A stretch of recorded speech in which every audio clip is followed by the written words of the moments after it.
la parte más específica de botánica y demás le toca a Alberto. Hoy vamos a ver, habíamos pautado en la primera clase, hablamos un poco de la introducción. Hoy vamos a hablar del tema de los principios básicos que tenemos que tener en cuenta en el diseño de un paisaje, sin enfocarnos ni a un patio, ni a un parque, ni a un balcón, sino a todos en general. Hoy vamos a ver los principios que tenemos que tener en cuenta para todos los diseños, y a medida que van pasando las clases, en la próxima veremos patios, en la otra terrazas y parques. Pero van a ver que todo lo que veamos hoy lo podemos volcar a lo que es el diseño. Otra de las cosas que uno como es arquitecto van a ver que vamos a hacer como recordar una serie de cosas que ya las hemos visto para el diseño de la vivienda. Son muy similares para el diseño del paisaje, pero hay algunas cosas que nos van a tocar más en la parte vegetal y demás. Así que cuando veamos el círculo cromático y demás, se les van a venir remembranzas de visual y de todas esas épocas que no les voy a hacer una hoja grande así, llena de cuadraditos con el degradé de los colores, pero estaría bueno, no me sacaría las ganas. Las veces que lo habré hecho me decía, está mal, y lo tachaban. Bueno, me sacaría las ganas yo hoy. Bueno, los principios básicos vamos a ir viendo una serie de pautas que vamos a tener en cuenta, y les traté de buscar algunas imágenes como para que los veamos por ahí reflejado lo que estamos hablando. Uno de los puntos más importantes cuando encaramos un diseño es tener una idea de unidad, sobre todo en lo que es un jardín, un parque, tener una idea rectora, qué es lo que yo quiero lograr, a través de esa unidad que puede ser por la repetición de un elemento, por buscar un tema frecuente. Hay mucha gente que le gusta determinada actividad y el parque se lo diseñamos teniendo en cuenta esa actividad. Podemos tener en cuenta, como habíamos visto en la parte de historia, un eje. La repetición, trabajar con especies y trabajar con 3 especies o 4 y hacer una repetición en diseño de esas especies y trabajar nada más que con esas. Podemos trabajar con el color, podemos trabajar con las hojas. Tenemos que tratar de que el diseño paisajístico que vayamos a encarar tenga una unidad, tenga un criterio, ¿sí?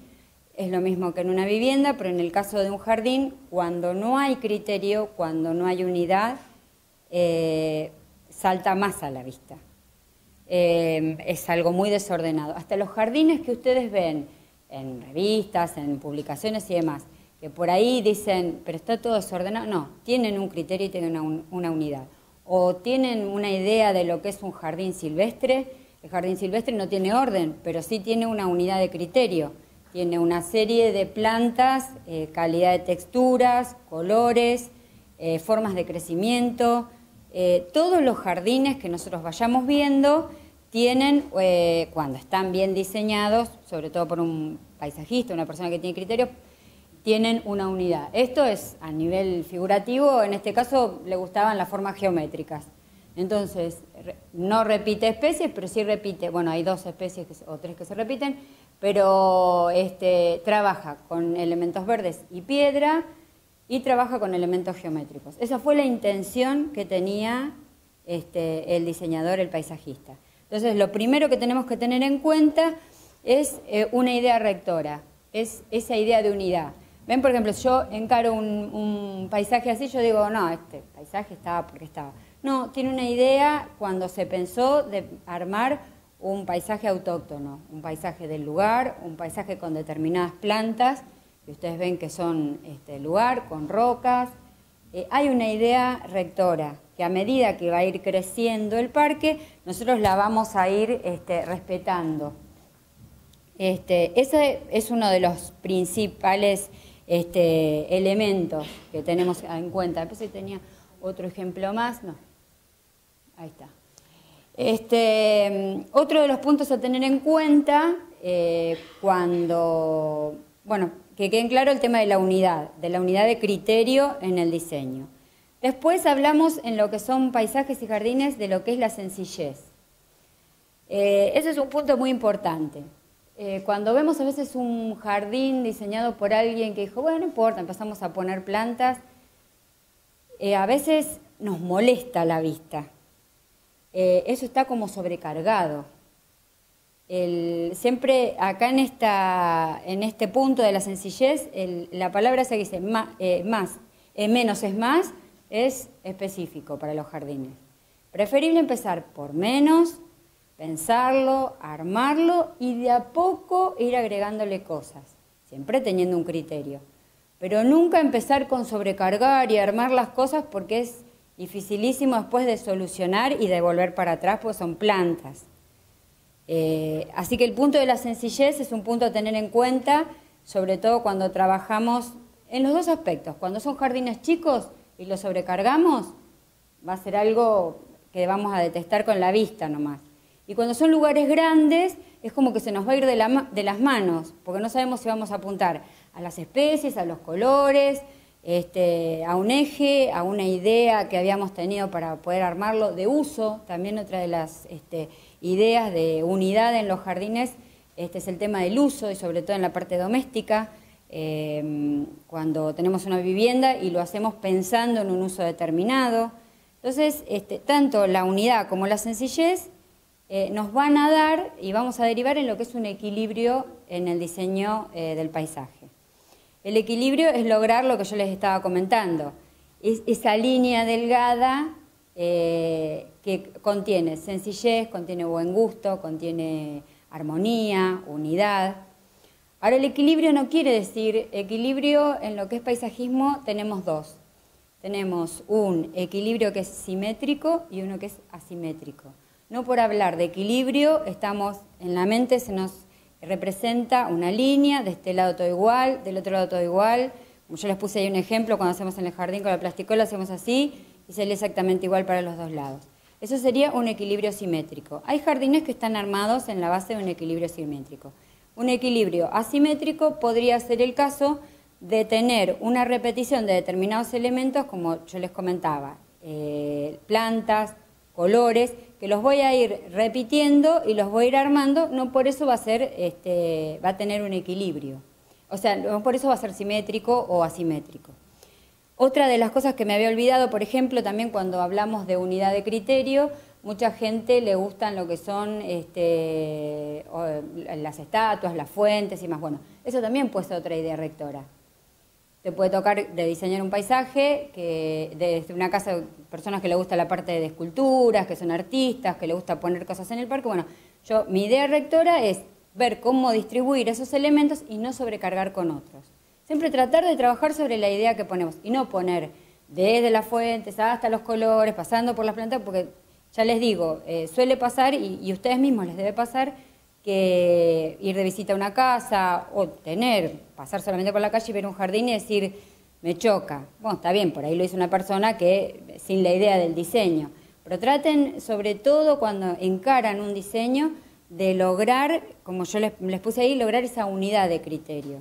Que es la misma que logramos cuando hacemos una vivienda, pero en el jardín yo les puedo asegurar que se delata la vista. Cuando decimos, bueno, traje la planta de la casa de la tía, la planta de la otra y puse unos geranios en la esquina, es una cosa que no tiene orden, no tiene criterio, no tiene nada. Y al final es una pena porque todo el trabajo que nosotros le estamos poniendo al jardín, o sea, el propietario después le va a poner al jardín para el mantenimiento y para que esas plantas florezcan, no se va a lucir. Entonces, como decíamos en el otro punto, menos es más. Empecemos despacio y pongamos pocas cosas, con una idea rectora.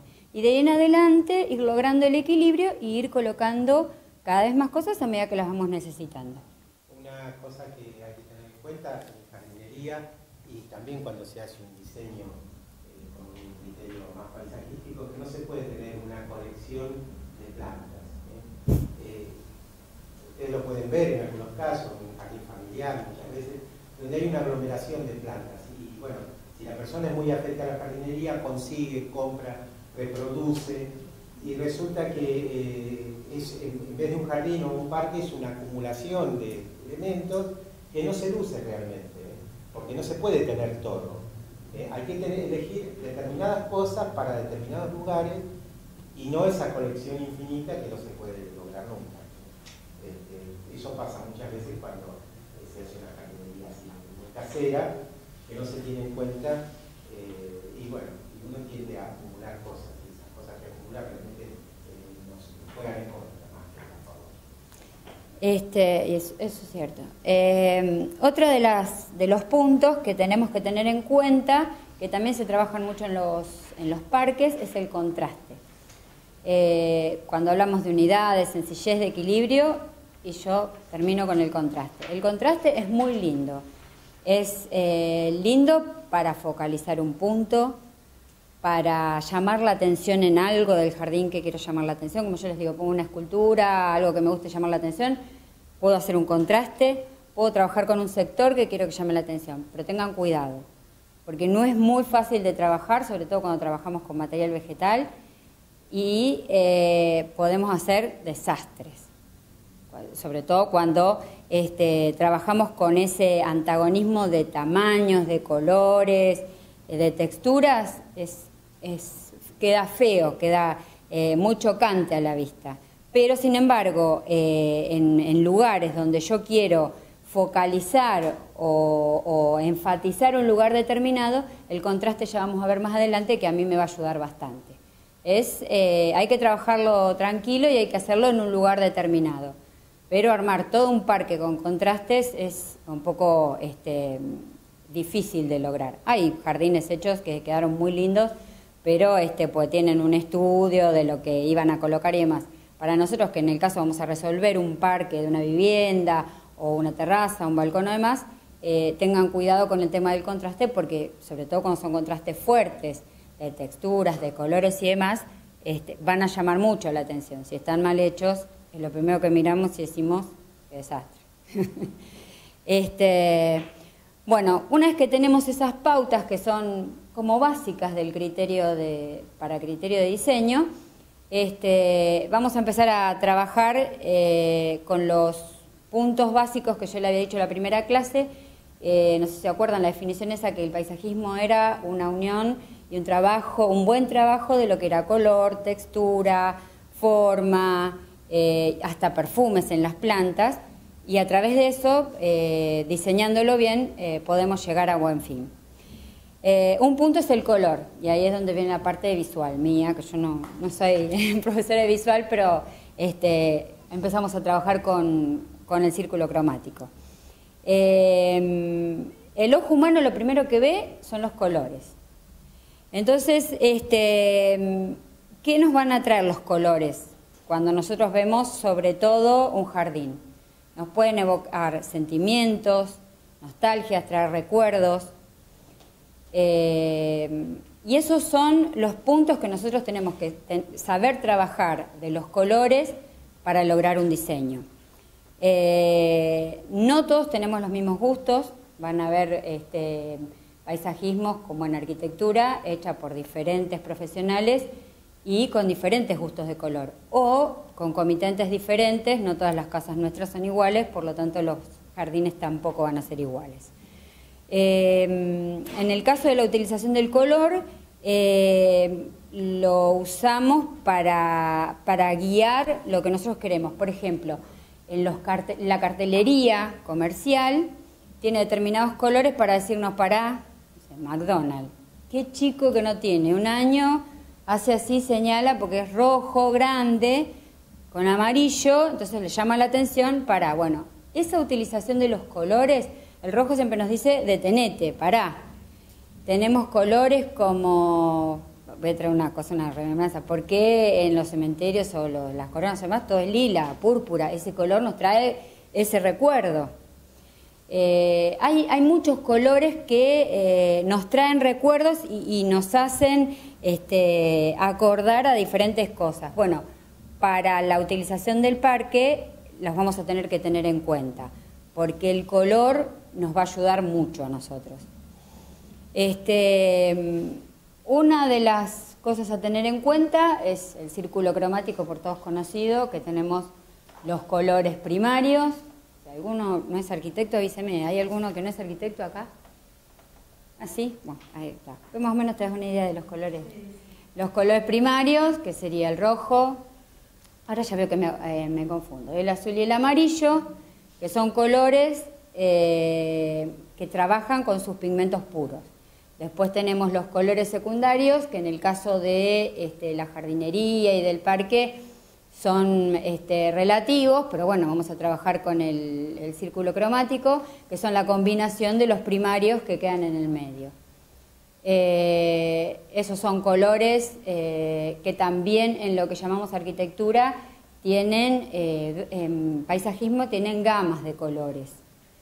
Y después tenemos los colores que se hacen por la combinación de los adyacentes y que aparecen un violeta rojizo o un verde amarillento, que esto lo vamos a ver mucho también en el tema de las hojas. Eso sería trabajar con los colores del círculo cromático. Y otra de las formas que tiene el paisaje de diferenciar los colores es a través de los colores cálidos y los colores fríos. Esto es bastante importante a tener en cuenta porque los colores cálidos nos van a traer hacia nosotros el paisaje. Los colores cálidos traen, aumentan el volumen, parece que tuviesen como más presencia, pero nos achican los espacios. Los colores fríos nos alejan los espacios, pero también se pierden más fácil. Son dos formas que tenemos para poder diseñar. Cuando tomamos los colores cálidos en los espacios lejanos, van a ver que nos van a llamar más la atención, nos los van a acercar. Son colores que, por ejemplo, son muy utilizados en lugares de recreación infantil, cuando tenemos una zona de juegos, cuando tenemos un lugar como más alegre, de más uso en la casa, vamos a utilizar los colores más cálidos. Y los colores fríos nos hacen alejar, cuando estamos hablando, por ejemplo, de un patio chico que tenemos en una vivienda. Si lo trabajamos con colores cálidos, como si se nos viniera encima. Si lo trabajamos con colores fríos, nos va a dar esa amplitud exactamente igual que en un ambiente. Hay muchas cosas como para asemejar. Otra de las cosas que podemos utilizar los colores cálidos es en un jardín, un ejemplo monocromático, queremos resaltar algo y le hacemos un contraste y llamamos la atención con la colocación de colores cálidos. El color cálido es como vibrante, como que llama la atención y decimos, acá tenemos que mirar, ¿sí? Es otra de las formas de poder utilizarlo. Y los colores fríos, los colores cálidos, tengan en cuenta que, por ejemplo, en sectores que tienen sombra, nos van a levantar el lugar y los colores fríos se van a perder. Pero no por eso los vamos a dejar de utilizar. Hay una serie de recursos que son muy útiles a la hora de utilizar, porque, por ejemplo, hay gente que dice, a mí me gustan mucho las flores azules, y hay muchas flores azules. Dentro de la gama del azul y del violeta hay muchas flores lindas, y hay formas de poder utilizarlos, no por eso vamos a decir son colores fríos si no los quiero tener. Los colores, como ya les decía, bueno, tener la idea de lo que son los colores fríos y los colores cálidos. Cuando empezamos con la combinación de los colores, es ahí donde nosotros nos diferenciamos de lo que es un paisaje monocromático de un paisaje policromático. Cuando hablamos de un paisaje monocromático, hablamos de un paisaje, por ejemplo, donde en jardinería o en paisajismo nunca podemos hablar de un solo color, salvo hay jardines, que después yo tengo algunas imágenes, que trabajan en la tonalidad de los verdes. En ese caso podemos hablar pura y exclusivamente que se usó el verde en todas sus gamas. Pero si no, podemos hablar de jardines blancos. Son muy utilizados normalmente cuando son ambientes, viviendas muy minimalistas. Entonces se trabaja con lo que es floración blanca. Queda muy lindo, bien trabajado, un jardín monocromático en blanco. pero es un jardín bastante delicado de trabajar. La flor blanca cuando se marchita queda espantosa. Entonces, el jardín que es puramente blanco va a tener como manchones. Es un jardín que requiere mucho mantenimiento. Normalmente lo van a sentir nombrar como jardín lunar, le dicen, en la jerga de los paisajistas o de los jardineros le dicen un jardín lunar, un jardín blanco, que no trabaja todo blanco, sino que trabaja sobre la floración blanca. Eso sería, por ejemplo, un jardín monocromático. Y después tenemos los jardines que también, como yo les decía, dentro de los verdes, que también sería un jardín monocromático, pero ahí sería un jardín diferente, que tenemos diferentes tonalidades de verde. Trabajamos de los verdes alimonados, los verdes amarillentos. Eso sería, por ejemplo, trabajar con un jardín en blanco. Esa es una imagen que la encontré justo porque dije, tengo que encontrar algo para mostrarles. Sobre el verde lo que hacemos resaltar es el blanco. En este caso, todo el resto del parque está trabajado de otra manera. Esto se utilizó para enfatizar un acceso y un eje que tiene la construcción. Entonces se usó ese tipo de floración blanca. Después tiene unos arbustitos grises acá en las puntas y demás, que es como que va haciendo una transición del color hasta llegar al fondo que trabaja de otra manera. Ese sería, por ejemplo, un ejemplo de jardín blanco. Este es otro ejemplo. Esto, por ejemplo, es en una estancia, entonces el lugar de la capilla en la estancia tratan de no ponerle mucho color. Entonces lo que se hizo acá es trabajar con algunas rosas y algunos arbustos que tienen todas floraciones blancas. Porque es como que nos da paz, nos da calma, es el lugar como de contemplación. Si nosotros ahí hubiéramos hecho unos jardines de colores vibrantes y llamativos, me parece que no hubiera dado con el lugar. Por eso digo que siempre hay que pensar en el lugar donde los vamos a poner y cuál es la intención que tenemos de diseño.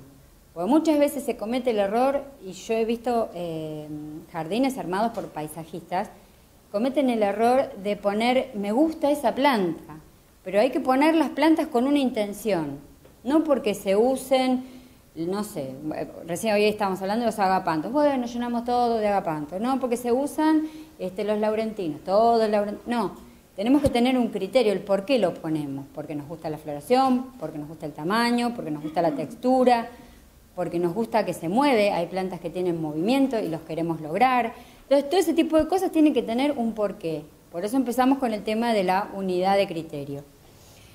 Esos serían los jardines más que nada monocromáticos. Y tenemos el otro tema, que son jardines de varios colores. Podemos empezar a trabajar con los colores análogos, que son los colores que están adyacentes en el círculo cromático. Entonces podemos hacer una analogía, por ejemplo, de un violeta claro, un violeta más oscuro, y trabajar con colores que son análogos.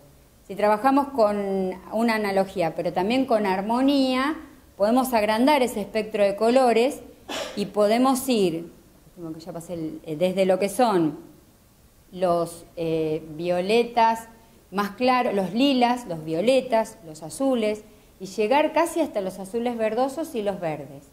En ese caso estamos trabajando con varias tonalidades de colores, pero no dejamos de tener un jardín que está armado con una analogía y una armonía de colores. Trabajamos con dos gamas de colores, pero dentro de lo que es el círculo cromático y el espectro que tienen esos colores.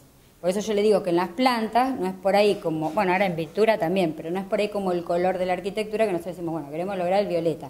Las plantas tienen colores diferentes, podemos tener púrpuras más claros, alilados, hay algunas que son violetas fuertes, azulinos verdosos, y ahí entra también el criterio no solamente de la floración, sino, como decía Alberto, el tema de las hojas. Nosotros vamos a ver más adelante, cuando él les hable de lo que son las gramíneas, las herbáceas y los arbustos, hay hojas que tienen un reverso que es grisáceo, hay hojas que tienen que parecen plateadas cuando se mueven, que tienen movimiento. Todo eso a nosotros nos ayuda a ir conociéndolas de a poco y saber en dónde las vamos a ubicar.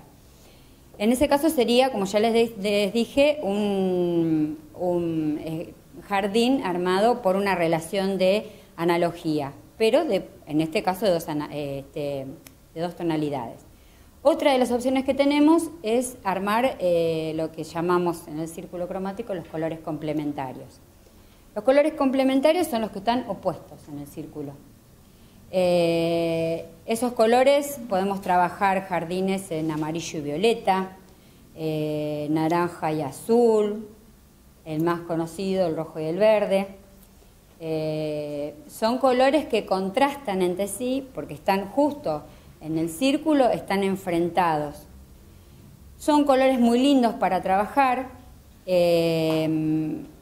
y se logran, con ellos podemos lograr la mayor calidad de contraste. Por ejemplo, ustedes piensen en lograr un rincón en el que yo le ponga un follaje verde y una floración roja. Ese es un lugar que cuando yo salga a un parque, salga a una terraza o salga a un jardín, ese lugar a mí me va a llamar la atención. Entonces, los complementarios, los opuestos en el círculo cromático son jardines, lugares en el jardín en los que yo quiero llamar la atención, en los que quiero focalizar que la gente apunte hacia ese lugar. O quiero mostrar algo que está en ese rincón.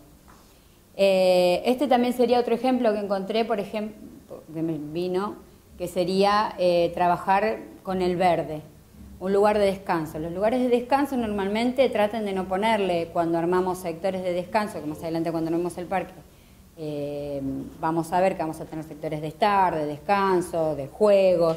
Los sectores de descanso traten de no ponerle colores vibrantes, como habíamos dicho, de los colores cálidos, los colores llamativos, porque no sería de descanso.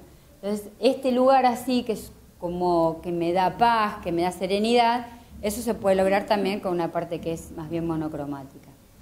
Ahí tenemos, para que se den una idea, una combinación de lo que son los verdes, como había hablado Alberto, diferentes tipos de verdes, verdes más alimonados, verdes más grisáceos o plateados, y tiene un toque de blanco que es lo que me permite a mí darle luz a este macizo, a este cantero. Entonces yo acá estoy trabajando con 3 propuestas. Estoy haciendo una combinación dentro de lo que es la monocromía del verde, o sea que estoy trabajando con el color. Estoy trabajando con las formas, porque tengo desde hojas tipo serruchos, que las conocen, hasta hojas más chicas, hojas acintadas, que son las que están adelante, y estoy trabajando también con el tamaño, porque estoy trabajando con plantas que son más pequeñas, plantas intermedias, y después cuando vamos a ver en otro ejemplo, más grandes. O sea que cuando nosotros nos paramos frente a un macizo